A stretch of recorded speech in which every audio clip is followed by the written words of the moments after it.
এবার এই জিনিসটা তোমরা এতদিন কাইন্ড করছিলে, এবার আর একটা সাবজেক্ট চালু হচ্ছে আজ থেকে, সেটা হচ্ছে অবস্টেটিক্স। ঠিক আছে, অবস্টেটিক্স এর বাংলা মানে হচ্ছে অর্থাৎ রিলেটেড উইথ প্রেগন্যান্সি, এটা ব্যাপার। আমরা গাইনিতে পড়েছিলাম এই ইউটেরাস, ভ্যাজাইনা, ফ্যালোপিয়ান টিউব আর হচ্ছে ওভারি। ঠিক আছে, এইখানে যখন তোমার ইউটেরাসের মধ্যে যখন প্রেগন্যান্সি গেন করছে, মানে কনসেপশন হচ্ছে, কনসিভ করছে, তখন প্রেগন্যান্সি শুরু হচ্ছে। বুঝতে পেরেছো? তো প্রেগন্যান্সি অ্যাকচুয়ালি কতগুলো পড়েছিলাম, from L M B D, এইখান থেকে এলএমসি থেকে ইডিডি অবধি এইখানটা হচ্ছে pregnancy period, total pregnancy period. LMP থেকে ইডিডি, এলএমপি প্রথমটা কি জানো? Last menstruation period. আর EDD expected date of delivery. আচ্ছা, এটা হচ্ছে 9 ক্যালেন্ডার মান্থ প্লাস 7 ডেজ।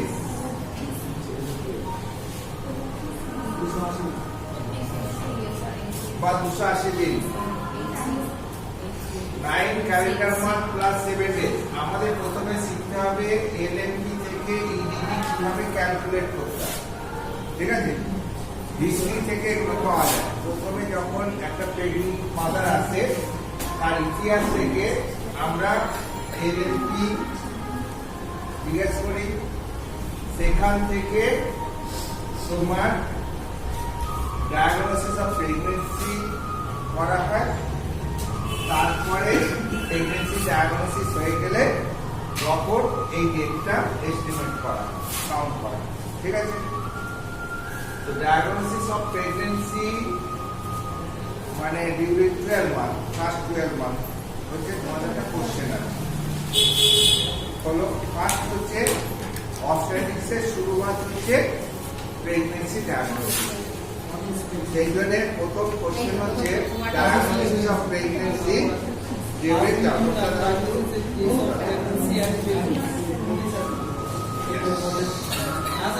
দেখো, what is pregnancy? How will you diagnose a case of pregnancy at 12 weeks?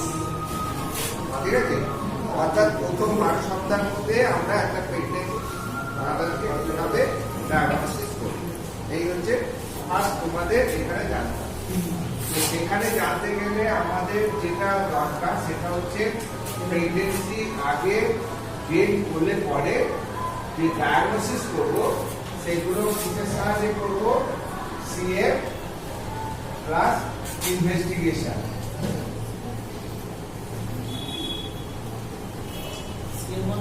CF মানে স্যার, সিএফ মানে clinical features, clinical features. CF equal to SYMPTOM, symptom plus sign. CF equal to symptom plus sign, অর্থাৎ sign আর symptom নিয়ে যে কোনো একটা ডিজিজেরই হোক বা pregnant মাদারেরই হোক, যাই হোক না কেন, তার ক্লিনিক্যাল প্রেজেন্টেশন বা ক্লিনিক্যাল ফিচার্স। ঠিক আছে, যেমন একটা রোগ, একটা রোগের কিছু সিমটম থাকে, কিছু সাইন থাকে। ঠিক আছে, সেইগুলো দেখে একটা রোগটার সম্বন্ধে আমরা আইডিয়া করি, সেটাকে বলি আমরা ক্লিনিক্যাল ডায়াগনোসিস। ক্লিনিক্যাল ডায়াগনোসিস অর্থাৎ আমি নিজের চোখে দেখছি, তার থেকে শুনছি, শুনে নিজে ক্লিনিক্যালি তাকে চেক আপ করে একটা সিদ্ধান্তে উপনীত হচ্ছি, মনে হচ্ছে ইনার হয়েছে। এটা হচ্ছে ক্লিনিক্যাল ডায়াগনোসিস। ক্লিনিক্যাল ডায়াগনোসিস সবসময় সঠিক নাও হতে পারে। এবার এই ক্লিনিক্যাল ডায়াগনোসিসের উপর ভিত্তি করে আমরা কিছু ইনভেস্টিগেশন দিই, যার মাধ্যমে আমরা সঠিকভাবে জিনিসটাকে ডায়াগনোসিস করি। ঠিক আছে, এ হচ্ছে বেসিক রুল। ঠিক আছে, তো সেই জন্য মোটামুটি আমাদের যখন প্রেগনেন্সিটা একটা ফিজিওলজিক্যাল কন্ডিশন, প্রেগনেন্সি একটা ফিজিওলজিক্যাল কন্ডিশন, রোগ কিছু জড়িয়ে নয়, ডিজিজ নয়, কিন্তু আমি পুরো ব্যাপারটা ক্লিনিক্যাল ফিচার একটা ডিজিজের ওপর। ঠিক আছে, প্রেগনেন্সি হলেও কিছু ক্লিনিক্যাল প্রেজেন্টেশন আমরা দেখতে পাই। ঠিক আছে, সেখানে দেখবে তোমাদের, আচ্ছা প্রেগনেন্সি কাকে বলে তোমাদের যে ডেফিনেশন দিয়েছে দেখো, একটি স্ত্রী যৌন জীবনের প্রতি একটি বিশেষ অবস্থা যখন ডিম্বাণু ও শুক্রাণু পরস্পর মিলনের ফলে ভ্রূণের সঞ্চার ও বৃদ্ধি ঘটে এবং যা ইংরেজির ক্যালেন্ডার অনুযায়ী 9 মাস 7 দিন বা 40 সপ্তাহ বা 280 দিন ধরে সম্পূর্ণ হয় এবং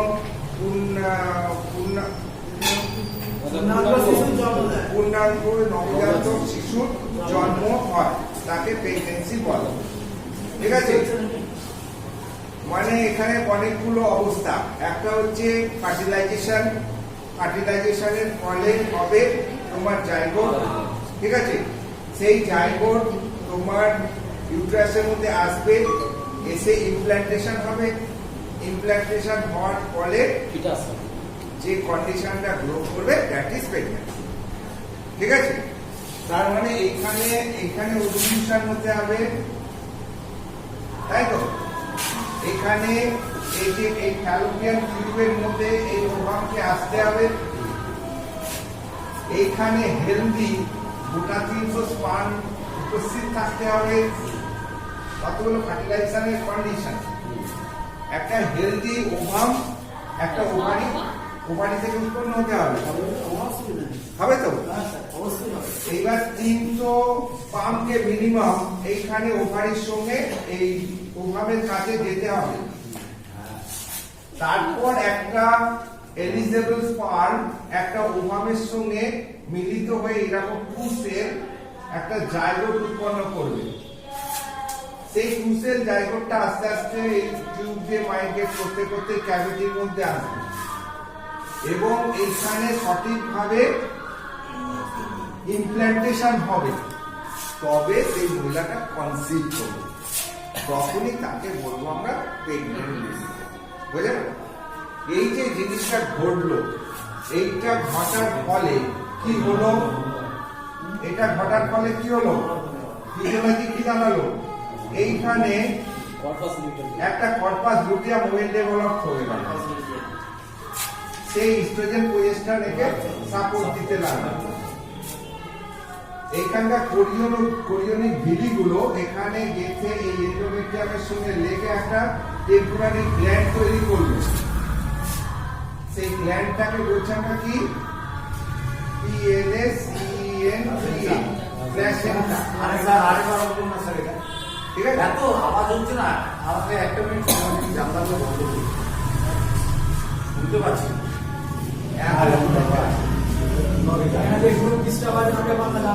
দেখো আমি কি বললাম এতক্ষণ ধরে,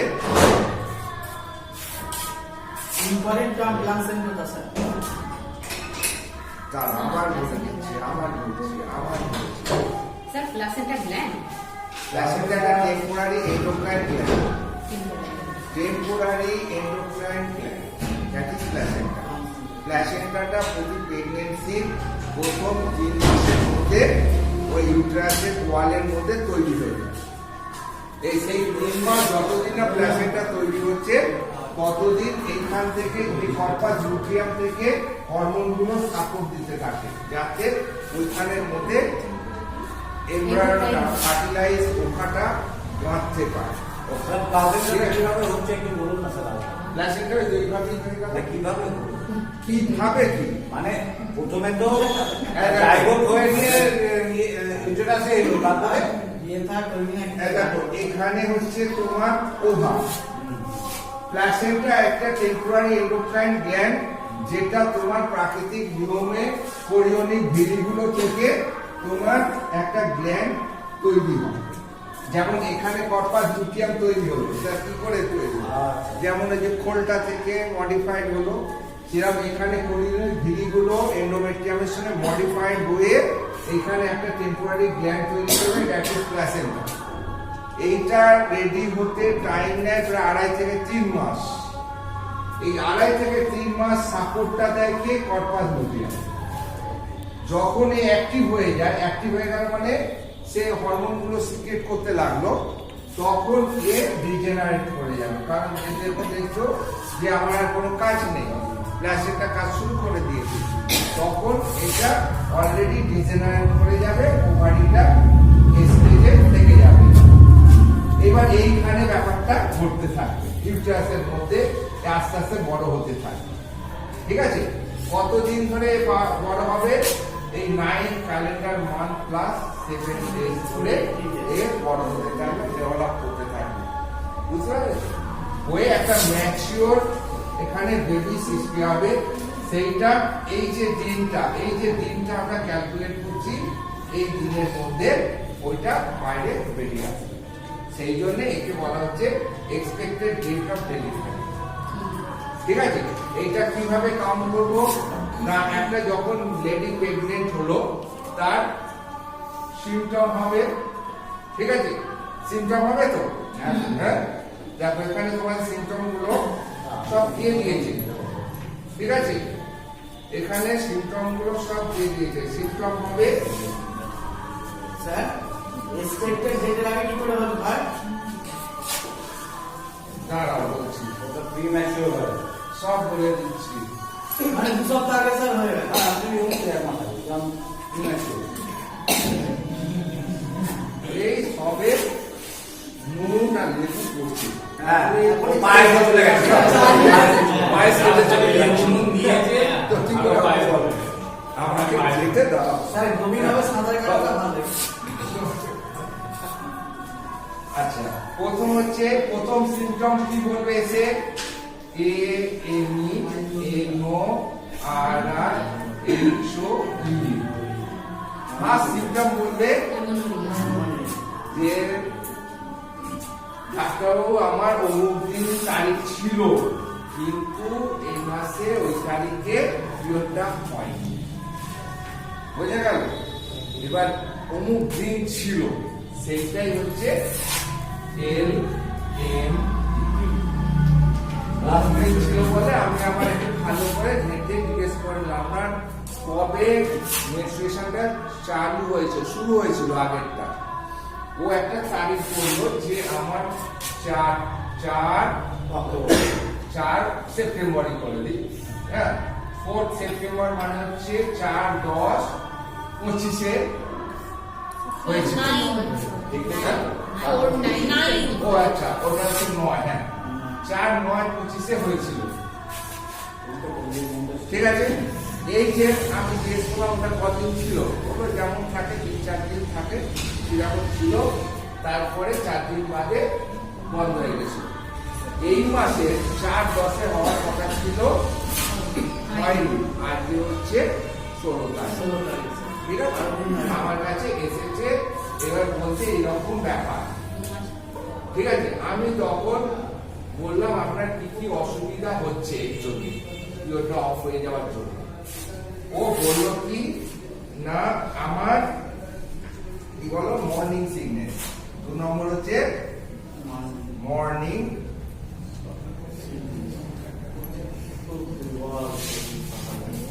লাগছে না তো? আসতে কে প্রেগনেন্ট হলো? স্যার পাঁচ তো ভালো স্যার। স্যার পাঁচ তো 10 মাস হচ্ছে 10 দিন স্যার। অবশ্যই কিলসটা নিয়ে আসবে। পাঁচ তো 10 মাস 10 দিন হচ্ছে স্যার। আচ্ছা বলো তো, হোয়াট ইজ মর্নিং সিকনেস? বলে মর্নিং সিকনেসটা কি? মিস পিরিয়ডের পরে, মিস পিরিয়ড মানে যেদিন পিরিয়ড হওয়ার কথা ছিল সেদিন হলো না, মানে মিস পিরিয়ড। মানে এই যে 4-10-এ হওয়ার কথা ছিল, মাসে মাসে তো হয়, ধরে নিলাম 28 দিনে সাইড হবে, 2 তারিখেই যদি 28 দিন হয় তবে 2 তারিখ হওয়ার কথা ছিল, কিন্তু হয়নি। 4 তারিখেও হয়নি, 5 তারিখেও হয়নি। এই যে মিস পিরিয়ড হয়ে গেল, তখন সকালে ঘুম থেকে ওঠার পরে একটা গা গুলিয়ে উঠলো, বমি বমি একটা ভাব, মাথা ঘুরতে লাগলো, ভার্টিগো, নসিয়া, কারো বমি হতে লাগলো। এই যে ঘটনাটা ঘুম থেকে উঠে ফার্স্ট সকালে ফিল করে বলে মিস পিরিয়ডের যে কোনো একটা দিনে হঠাৎ করে সকালবেলা এইরকম মাথা ঘুরে উঠলো, বমি বমি পেলো, আর বমি হলো আর নাও হতে পারে, ঠিক আছে?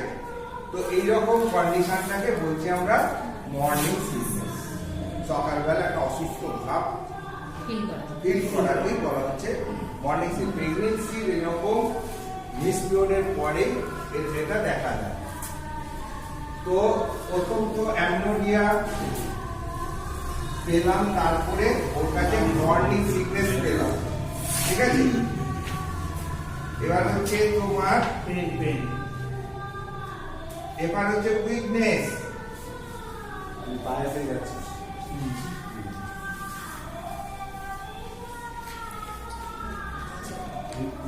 Weakness plus easily fatigue.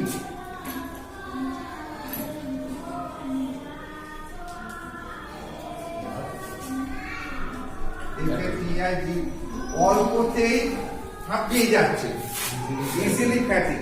প্রতিদিন সিঁড়ি দিয়ে বেয়ে দোতলায় উঠে জামা কাপড় সকালবেলা কেচে সবুজ দিতে কোনো প্রবলেম ছিল না, ইদানিং সিঁড়ি দিয়ে উঠতে তা হাঁপিয়ে যাচ্ছে, কিছু কাজ করতে গেলে হাঁপিয়ে যাচ্ছে, শরীরটা দুর্বল মনে হচ্ছে, মনে হয় সবটা শুয়ে থাকে।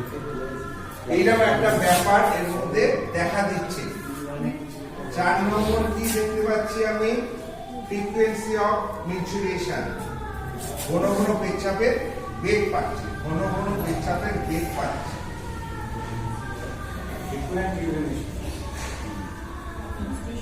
Frequency of micturition, MICU। হ্যাঁ,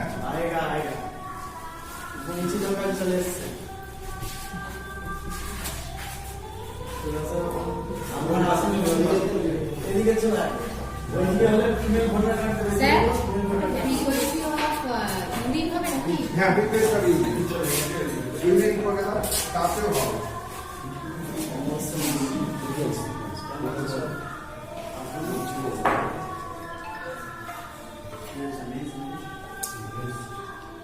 Gas discomfort.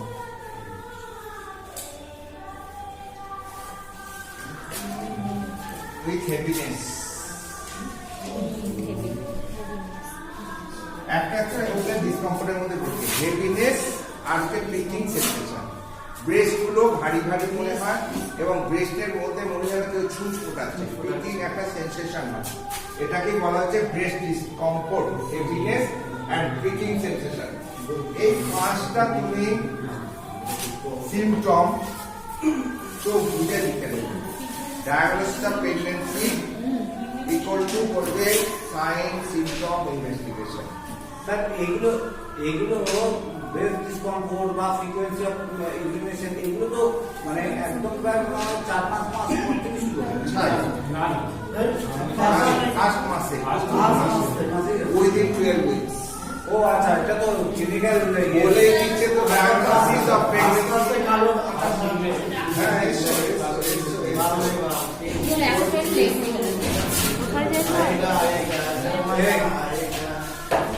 তোর মজা কিছু আসার নয়, ওটা তোকে দাঁড়াবে।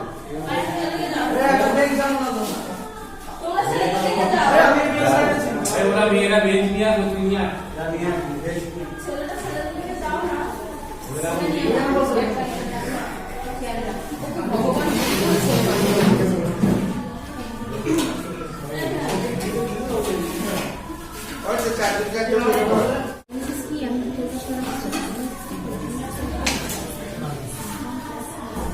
Sir, diagnosis of pregnancy, sign symptoms আর একটা কি বলে?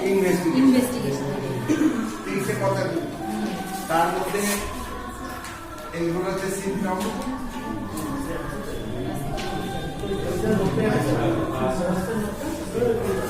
তোমাদের নোটে দেখবে আরো অনেক কিছু লেখা আছে, ঠিক আছে? ওগুলো পড়বো না। কনস্টিপেশন নিয়ে দেবে 6 নম্বর। ইনভেস্টিগেশন। কনস্টিপেশন, কোষ্ঠকাঠিন্য দেখা দিতে পারে। কনস্টিপেশন কনস্টিপেশন, কোষ্ঠকাঠিন্য। দেখো আমি করে দেখাচ্ছি diagnosis symptom of pregnancy at 12 weeks. এখানে এটা একটু চেঞ্জ করবে, বলবে এই যে এখানে যে কথাটা লেখা আছে না, সবাই দেখছো তো? এই কথাটা একটু চেঞ্জ করবে। কিরকম চেঞ্জ করবে লিখে নাও। বলছে 12 উইকস এর একটা প্রেগনেন্ট লেডি ডায়াগনোসিস করা হয় সাধারণত, এই কথাগুলো লিখবে। হ্যাঁ, 12 উইকস এর মধ্যে একটা প্রেগনেন্ট কেসের ডায়াগনোসিস করার জন্য সাইন, সিম্পটম এবং ইনভেস্টিগেশনের প্রয়োজন।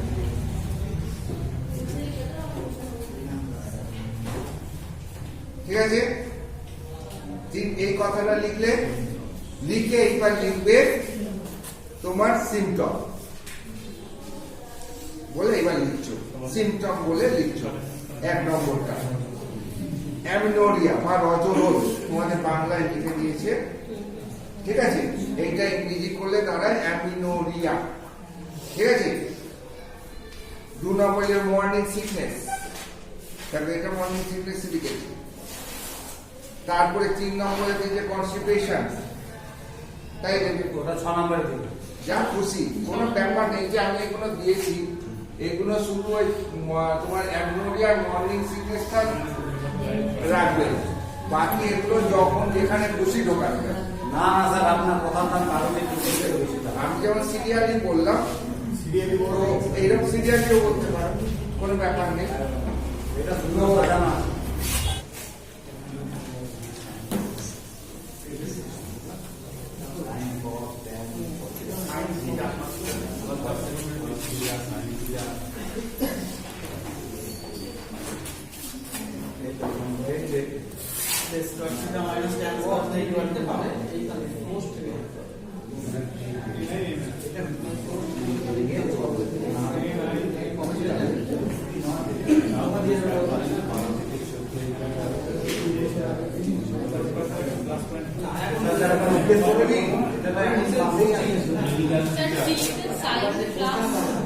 হ্যাঁ,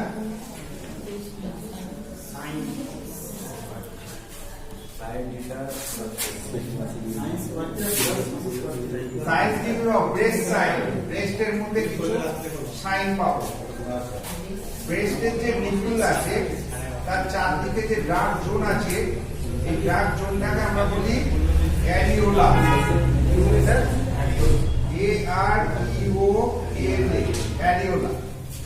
এই অ্যারিওলাটা স্প্রেড করে, আর একটু এলাকা মারিয়ে হয়। এটা কি মেডিকেল টার্ম? হ্যাঁ, অ্যারিওলা, যদিও ফিজিওলজিক্যাল টার্ম।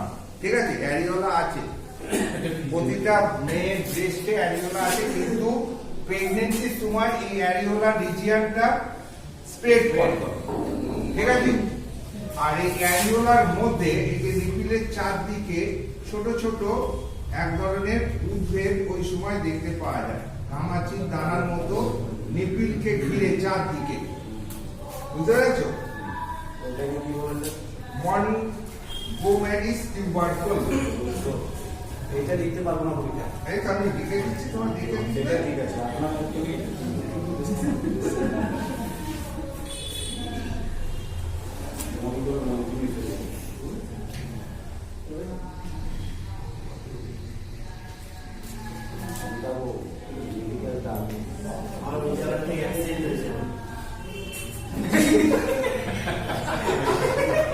এই হাসবেন একদম। স্যার আপনি কি ক্লাস থেকে বার করুন তো, ছাত্র পড়ে যাচ্ছে। একদম কথা বলবে না কেউ। ঠিক আছে, মনগোমেরিস টিউবারকুল, এগুলো খুব সিরিয়াস ক্লাসের ব্যাপার। ঠিক আছে, এখানে ইয়ার্কি জানা নয়। স্যার অ্যারিওলা, ওটা ঠিক আছে, এটা দাঁড়া। মন, এই তো লিখে দিয়েছি। মন গো, তাই তো? দেখো না, পরিষ্কার করে লিখে দিয়েছি। মন গো মেরিস, Montgomery's tubercle. TUBERCLE.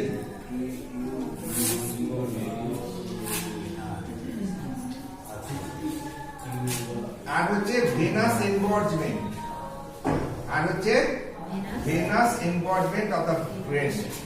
ব্রেস্টের মধ্যে যে ভেন থাকে না, ওগুলো স্কিনের নিচ থেকে ব্লুইশ কালার গুলো দেখতে পাওয়া যায়, মোটা হয় যে সেগুলোকে বলা হয় ভেনাস এনগর্জমেন্ট। কারণ ব্রেস্ট সাইনের মধ্যে আমরা কি পেলাম, অ্যারিওলা এক্সটেন্ড করে,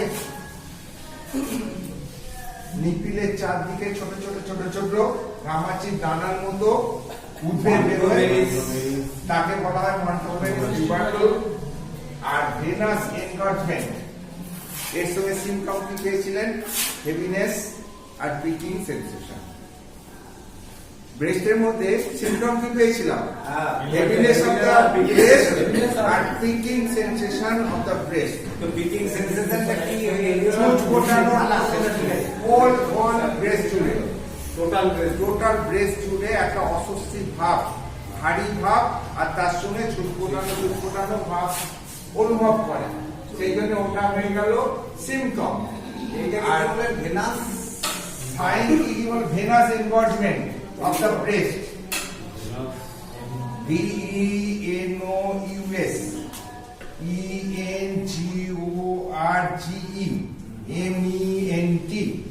venous engorgement of breast, BREAST, breast। এই হচ্ছে তিনটে সাইন আমরা ব্রেস্টের মধ্যে দেখতে পাবো। স্যার বুঝবেন না? এই মেরেছে। না না তুমি আমাকে দেখে নিন। হ্যাঁ, না না বুঝুন না স্যার বুঝবেন না। ওটা দেখা বাকি আছে। লাস্টেটা লিখতে পারেন। এই দেখো ভেনাস এনগর্জমেন্টটা বুঝিনি আমি। আপনি অপরটা বুঝতে পারেন, নিচে লেখা আসবে না। 2 নম্বর হচ্ছে VALVA, ভালভা তোমার ইরিমেটাস এন্ড পিগমেন্টেস।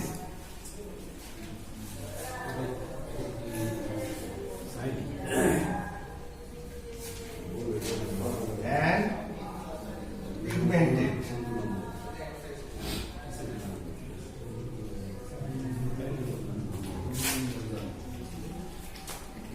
তিন নম্বর হচ্ছে ভ্যাজাইনা,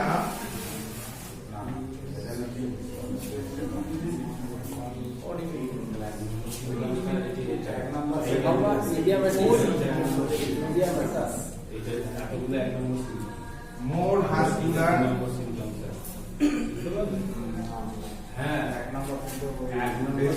এবার মুছি। সেটা কি ভাস্কুলার তো? হ্যাঁ, মোর ভাস্কুলার, ভ্যাজাইনা, মোর ভাস্কুলার, ইডিমেটাস। স্যার হ্যাঁ বলো। আগে যে আপনি 6টা পয়েন্ট লেখালেন না, একদম প্রথমে যেটা আপনার ইডিমেটাস, তার আগে আমি সব বুঝিয়ে দেবো, আগে লিখে নিন। লিখে নাও। ব্লুইশ ডিসকালারেশন,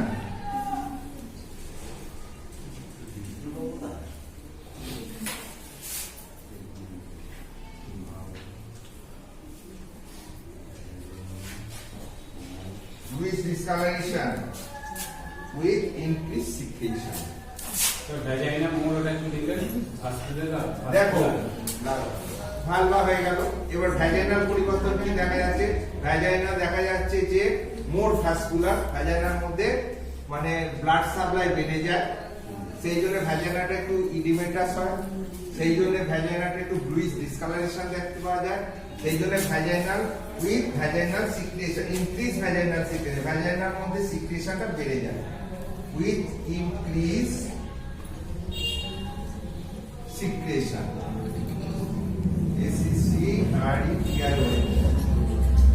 ভ্যাজাইনা সিক্ত হয়, বেশি পরিমাণে মিউকাস সিক্রেশন করে, সেই জন্য আমরা যেমন ফিজিওলজিক্যাল লিউকোরিয়া বলেছিলাম, ফার্স্ট স্টেজ অফ প্রেগন্যান্সি একটা পয়েন্ট দিয়েছিলাম লিউকোরিয়া। এইটাই হচ্ছে সেই জিনিসটা, ইনক্রিজ সিক্রেশন, ভ্যাজাইনাল সিক্রেশন বেড়ে গেলে পরে সাদা স্রাব মতো বেরিয়ে আসবে, তাকেই তো আমরা লিউকোরিয়া বলি। তো সেটা ফিজিওলজিক্যাল, মানে কোনো রোগ নয়, প্রেগনেন্সির জন্যই ওটা ঘটে। সেই জন্য দেখো ব্রেস্টের সাইন দেখলাম, ভালভা দেখলাম, ভ্যাজাইনা দেখলাম, এবার হচ্ছে ইউটেরাস। ইউটেরাসের মধ্যে কি দেখবো? কারণ আমি 3 নাম্বার পয়েন্টে লিখে দিই, ভ্যাজাইনা মোর ভাস্কুলার, তারপর কি তারপর ইনক্রিজ উইথ না না না না ভ্যাজাইনা মোর ভাস্কুলার, তারপরে oedematous oedematous, with discoloration with increased secretion.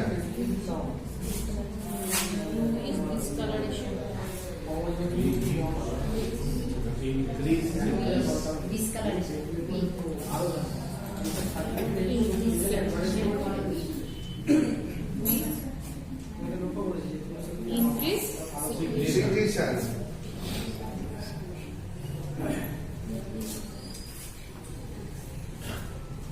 Cervix soft and edematous. Soft and edematous.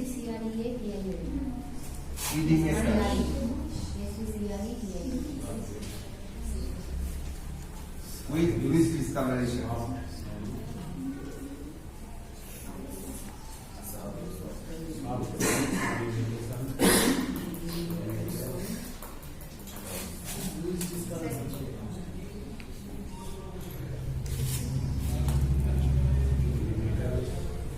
Oedematous মানে কি? ফুলে যাওয়া, মানে যতটা সাইজ সাথে বৃদ্ধি পাওয়া। ইডিমা থেকে এসে ইডিমেটাস। সার্ভিক্সটা ইউটেরাসের তো সেই সময় পরিবর্তন কিছু বোঝা যায় না। ফার্স্ট 12 উইকসের মধ্যে ইউটেরাসের খুব একটা পরিবর্তন হয় না, কিন্তু সার্ভিক্সটা খুব সফট হয়ে যায়। সেই জন্য তোমার হেগার টেস্ট বলে একটা টেস্ট আছে, হেগার টেস্ট। হেগার টেস্ট কিছুই নয়, ওই সার্ভিক্সটা সফট হয়ে যাওয়ার জন্য ওই পেটের ওজন তলপেট দিয়ে আঙুল দিয়ে চাপলে পরে সার্ভাইকাল রিজনে, আর এদিকে ভ্যাজাইনা দিয়ে আঙুল ঢোকালে পরে এই সার্ভিক্সটা এত নরম হয়ে যায় যে বাইরে থেকে এই আঙুলের সঙ্গে এই আঙুলের ফিলিংসটা বোঝা যায়। ফিলিংসটা হয়। That is Hegar sign positive. এটা একটা মানে প্রেগনেন্সির একটা সাইন, বুঝতে পেরেছো? মানে প্রেগনেন্সি যে পজিটিভ, এটা একটা ক্লিনিক্যাল এক্সামিনেশন করে বোঝা যায়। এটাকে বলা হেগার সাইন, প্রথম দেখিয়েছিলেন এটা, তাই ওনার নাম অনুসারে এই সাইনটার নাম হচ্ছে হেগার সাইন। এবার এইখানে লিখে দিতে পারো, এই যে এই জিনিসটা লেখার পরে এখানে ব্র্যাকেটে লিখে দিতে পারো হেগার সাইন পজিটিভ। আপনিও লিখুন, আমরাও লিখি। আমি লিখবো, আমি তো বলে দিলাম তার জায়গাতে আমি হেগার পারি, HEGAR, Haggar, Haggar apostrophe S SIGN sign, হেগারের sign, Hegar's sign. ঠিক আছে, বুঝে গেল? এইটা পজিটিভ দেখা যায় ওই সময় আর্লি স্টেজ, পরে আবার মানে ওটা দেখা হয় না, ওটা রিস্ক হয়ে যায়। এই গেল তোমাদের সাইন। এবার হচ্ছে ইনভেস্টিগেশন, তোমরা সবাই জানো, ঠিক আছে? কিছু ইমিউনোলজিক্যাল টেস্ট করা হয়, তার মধ্যে গ্যাভিটিক টেস্ট আছে আর হচ্ছে পেট কালার টেস্ট আছে। এটা খুব সুবিধা, সেইটা পেট কালার টেস্ট পজিটিভ বলে, ইনভেস্টিগেশনের পেট কালার টেস্ট পজিটিভ। আর তোমার মানে আল্ট্রাসাউন্ড করলে পরে একটা তোমার রিং এর অস্তিত্ব পাওয়া যায়, সেটা অ্যাজ আর্লি অ্যাজ 6 উইক, মানে 12 উইকসের মধ্যে। তো মানে 6 উইকের মধ্যে আমরা একটা আল্ট্রাসোনোগ্রাফির সাহায্যে আমরা বুঝতে পারি যে এটা কেসটা প্রেগনেন্সি। সেই সময় একটা রিং পাওয়া যায় ইউটেরাসের মধ্যে। ওখানে যে ইনভেডিং হচ্ছে না, জেস্টেশনাল রিং বলা হয়, জেস্টেশনাল রিং বলা হয়। ঠিক আছে, তার অস্তিত্বটা ইউএসজি তে পাওয়া যায়, ওটা একটা ইনভেস্টিগেশন।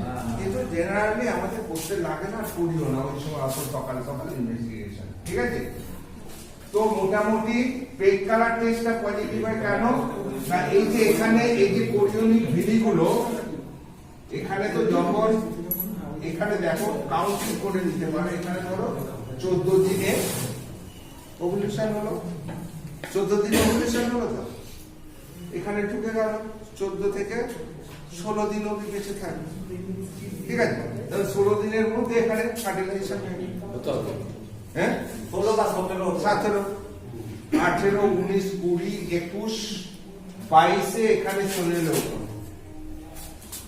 22 দিনের মাথায়, ঠিক আছে? 23-24 দিনের মাথায় এখানে কোরিওনিক ভিলি গুলো তৈরি হয়ে গিয়ে এখানে গেঁথে গেল 24-25 দিন।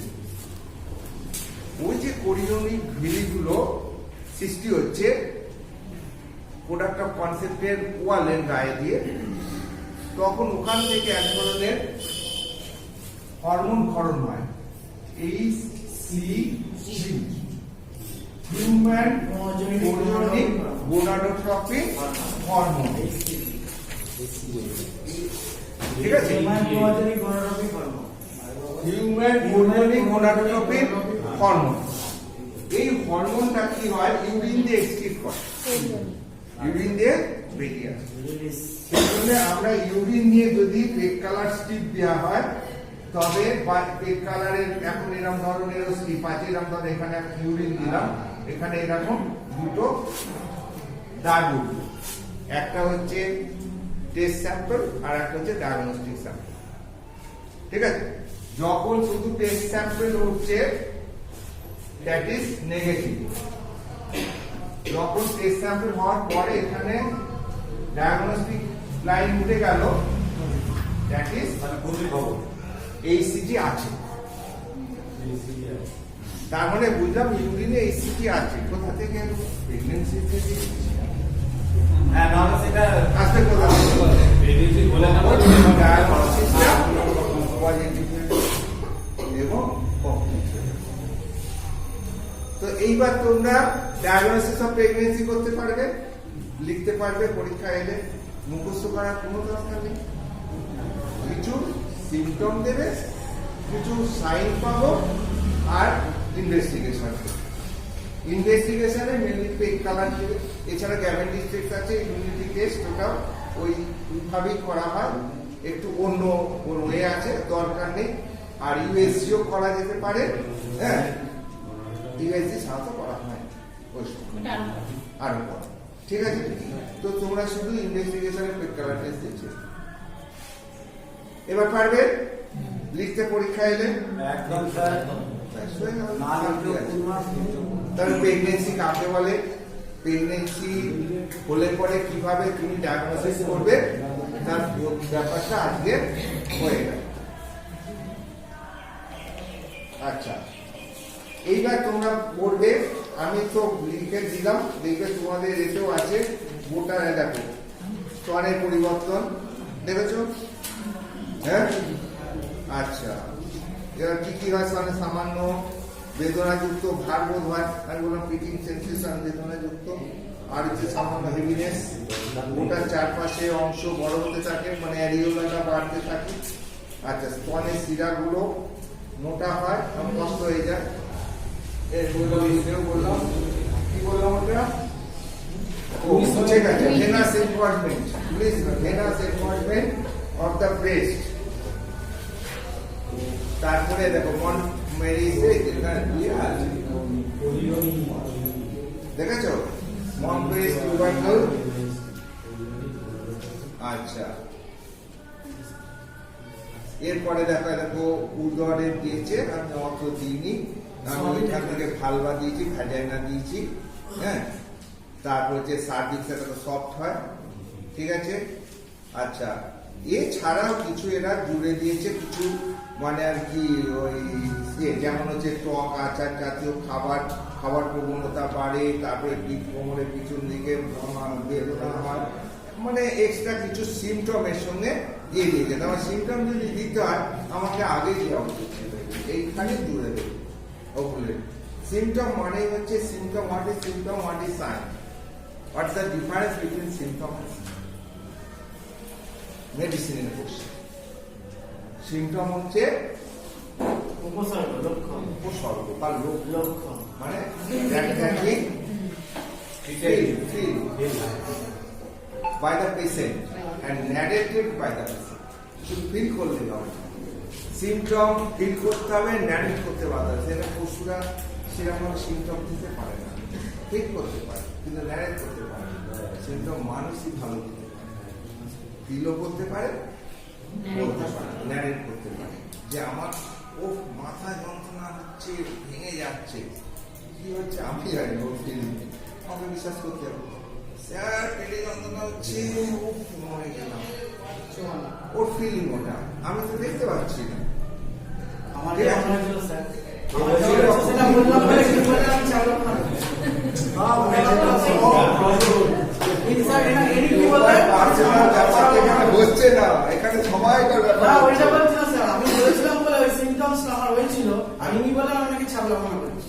হ্যাঁ। ওটা কি বলতে হয় সেটাই জানেন না। এবার না, এবার ধরো তোমার হচ্ছে কি হচ্ছে না বুঝলে কি করে? সেটা আমার সাথে আমার কথা হচ্ছিল, ওর মুনি লাগবে হচ্ছেন না। আচ্ছা ঠিক আছে, ভুল করেছি। বিরোধের ক্ষমা করতে ক্ষমা করে দাও। হ্যাঁ সেই তো নাকি নেই, তোমার কোথায় নাক গলাতে? আচ্ছা ঠিক আছে, হ্যাঁ নাও। এবার এই কোশ্চেনটা পড়ে আসবে, এরপরে আমরা আরো এগোবো আর কি। সবচেয়ে ইম্পর্টেন্ট জায়গাগুলো আরো বাকি আছে, এটা শুধু ডায়াগনোসিস করলাম। এবার তোমাদের কি পরিবর্তন হয় একটা ডিউরিং পেজে, তোমার প্রেগনেন্সি পিরিয়ড, মানে ফ্রম এলএমপি টু ইডিটি, ঠিক আছে?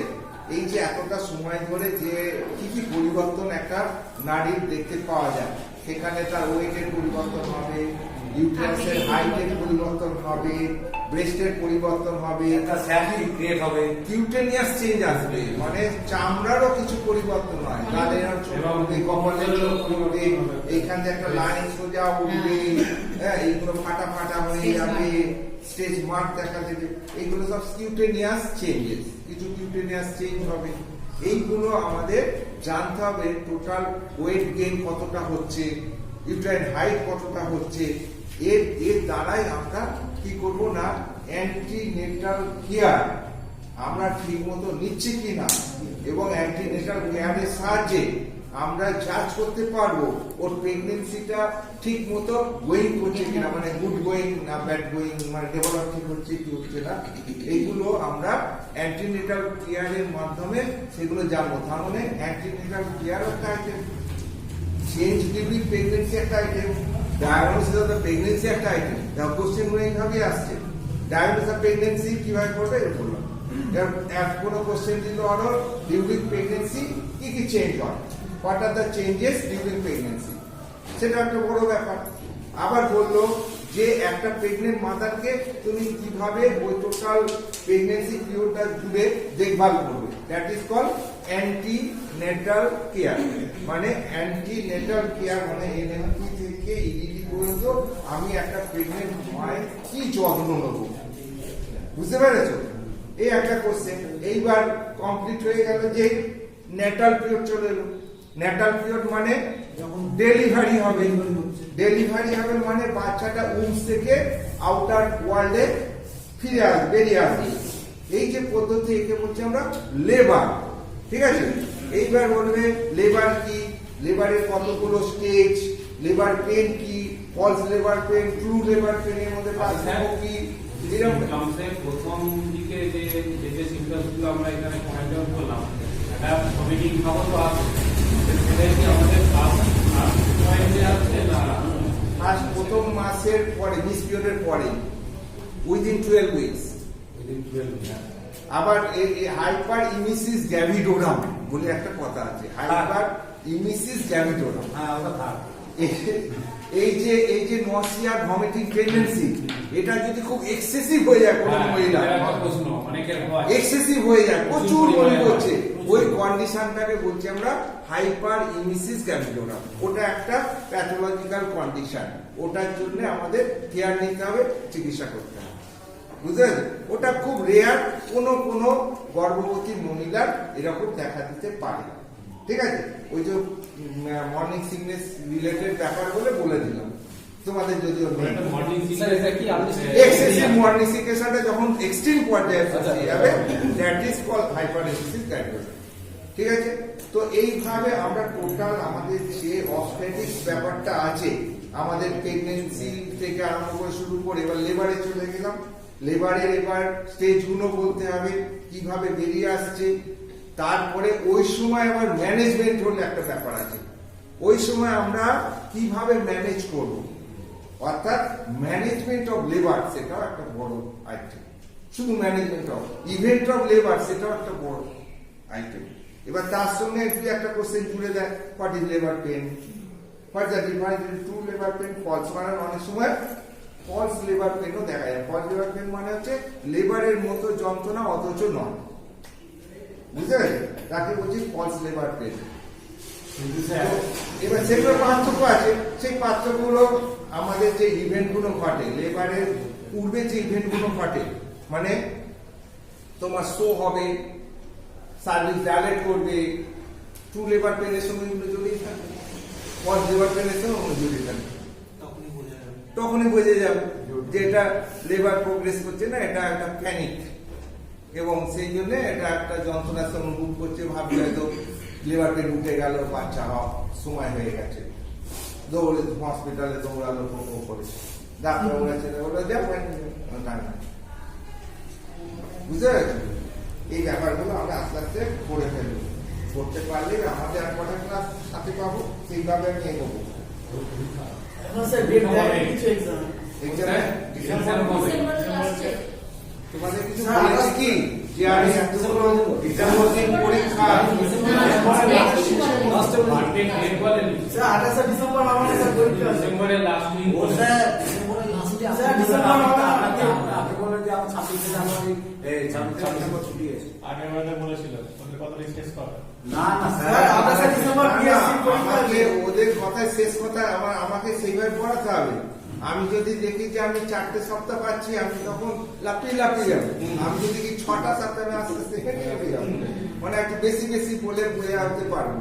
আর না হলে আমি তো ইচ্ছা করলাম যে আজকে শুরু করবো, আজকেই শেষ করে দেবো, শেষ করে দিতে পারবো। আমরা এমনিতে যে ক্ষমতা আমার আছে, ঠিক আছে? যেমন বলবে তেমন আমি স্যার স্কিলেই পড়ে দিন, মনে হয় রিভিউ হয়ে যাবে স্যার।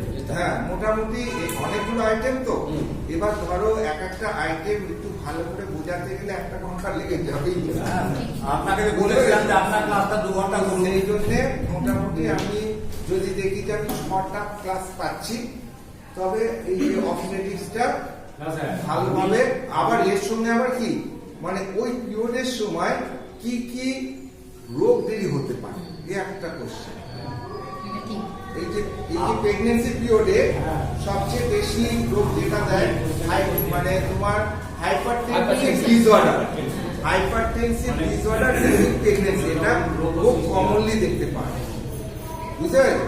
ওই হাইপারটেনসিভ ডিসঅর্ডারের মধ্যে অনেকগুলো কন্ডিশন আছে, প্রিএক্লেমসিয়া আছে, এক্লেমসিয়া আছে, এই সবগুলো ঠিক আছে, বুঝতে পেরেছো? কিন্তু আপনার ক্লাসটা 1 ঘন্টা হবে না, আপনি বলুন 2 ঘন্টা। আপনি 2.5 পর্যন্ত রেস্ট নিন। হ্যাঁ, আপনি 2.5 পর্যন্ত হয়ে যাবে। স্যার একটোপিক প্রেগন্যান্সি স্যার একটা বিশাল এই যে ইউট্রাসের মধ্যে এলো, এটা ইউট্রাসের মধ্যে না এসে অন্য কোনো জায়গায় যদি ইমপ্লান্টেশন হয়, টিউবের মধ্যে থেকে গেল, টিউবার প্রেগন্যান্সি অলসো এক্টোপ্রেগন্যান্সি। অ্যাবডোমেনে অনেক সময় অ্যাবডোমিনাল ক্যাভিটির মধ্যে থেকে যেতে পারে, ওখানটা গেল না, ওখান থেকে স্পাম এসে ঘিরে ধরে এইখানে প্রেগন্যান্সি হয়ে গেল, মানে ফার্টিলাইজ হয়ে গেল। তখন এইখানে কোনো অঞ্চলে সে ইমপ্ল্যান্ট করলো, করে আস্তে আস্তে বাড়তে আরম্ভ করলো, that is also ectopic pregnancy. বুঝতে পেরেছেন? এইরকম মানে প্রেগন্যান্সি ইউট্রাসে না হয়ে, মানে প্রোডাক্ট অফ কনসেপ্ট ইউট্রাসে না ইমপ্ল্যান্ট হয়ে অন্য কোনো জায়গায় যদি ইমপ্ল্যান্টেশন হয়, তখনই তাহলে এক্টোপিক সাইট, মানে অরিজিনাল সাইট ছাড়া অন্য সাইট।